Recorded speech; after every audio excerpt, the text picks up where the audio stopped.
Hi, everybody, again. You are watching episode 3 of A Pathway to Self-Realization.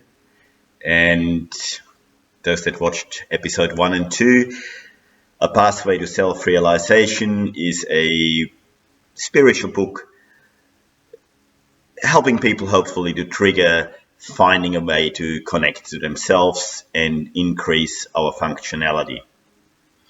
I read stories from the book, and each time we hope I get better at reading those stories, and I hope you enjoy and learn something from it. Today's story, a game with high stakes, humanity is at stake. The game is between love versus darkness.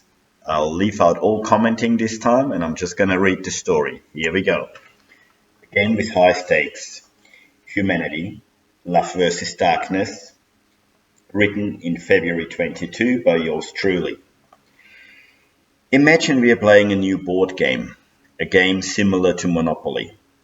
Let us assume the game's key goal is to control the development and existence of humanity. On one chair, we have a player representing 1% of humanity. We shall call that player Darkness.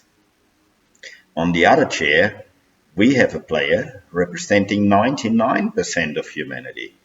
We call this player Love. Initially, it seems love is too trusting, allowing darkness to design the rules of the game as the game is played. The game spans over thousands of years. Today, darkness is in a controlling position, secretly established as cards were being held close to its chest. As part of the strategy, darkness has established a monetary system designed to enslave the majority of humanity. In order to survive, love, playing on behalf of humanity, now needs access to money. That is controlled by darkness. Love is not perturbed by these tactics, having faith in its strengths, energizing and sustaining all life. Darkness has no understanding of the strategy applied by love and continues to design strategies for control, reaching into health, communications, food manufacture and supply, etc., etc. Darkness owns governments by creating political systems that require funding to achieve election. Once elected, such political parties are aware that they govern on the basis of the funding supplied by darkness. Laws are created by such appointed politicians that further the goals and strategies of darkness to win complete control over love and humanity. Still, love gets weaker, but remains seemingly ignorant to the traps and rules as applied in this game by darkness. As love is being pushed and pushed against ever steeper hurdles, a crack appears. This crack reveals a vision of reality. It is sent like a lightning bolt throughout humanity. This bolt, let us call it faith, has such a familiar sense to it, a warmth. It seems unreal amongst the turmoil the game created. Now, love sits up and smiles. Darkness, sensing an unexpected move, feels protected by the slaves it creates. However, those slaves, they no longer seem the same. Even the slaves have changed. Love decides it's time to focus on reality. Time to put an end to the cruelty of the game. The slaves become aware that they are not slaves. They are not playing a game. They no longer serve darkness, no longer manipulate it to comply with artificial rules to harm each other.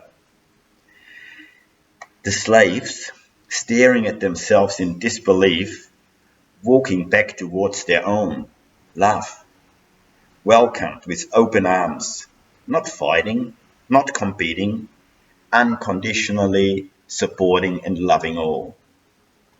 Darkness may have held power, but that was a power designed by manipulation and fear.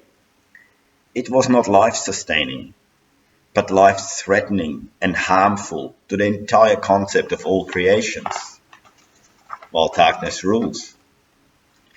Love, on the other hand, well, it is at the core of human existence. It is at the core of human existence, at the core of all creations. Without its energy, not even darkness can survive. How could we ever miss this and remain deceived by darkness for so many lifetimes? As love was realized, services and structures were remodeled. The monetary system vastly changed, health finally returning to healing instead of scientific exploitation of humanity. Weapons melted and turned into sculptures, reminding us that never again overlook the power of love, not for a moment. No homes were repossessed, no services disconnected, as our engineers and technicians served humanity, no longer taking orders to punish their own in the name of employment. Europe united in peace, the world united in love. Nobody served darkness, we served each other. That game seemed so one-sided between darkness and love, and in the end, it truly was. Darkness never had a chance, not against the power of love. Namaste to all. This was episode 3. I hope I'm improving. See you next time, episode 4. Leave comments if you have questions.